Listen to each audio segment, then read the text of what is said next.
بسم اللہ الرحمن الرحیم۔ السلام علیکم، میرے چینل اسلامک ونڈو میں خوش آمدید۔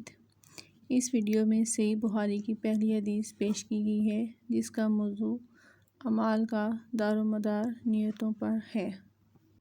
حضرت عمر بن خطاب رضی اللہ عنہ سے روایت ہے، میں نے رسول پاک صلی اللہ علیہ وسلم کو فرماتے ہوئے سنا، اعمال کا دار و مدار نیتوں پر ہے، اور ہر انسان کو وہی ملے گا جو اس نے نیت کی۔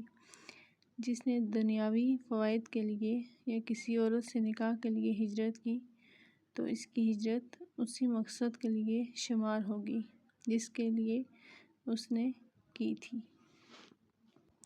یہ حدیث نیت کی اہمیت کو واضح کرتی ہے کہ انسان کے اعمال کا اجر اس کی نیت پر منحصر ہے۔ اسی کے ساتھ اجازت چاہتی ہوں۔ میرے چینل کو لائک، سبسکرائب اور شیئر کرنا نہ بھولیں۔ جزاک اللہ۔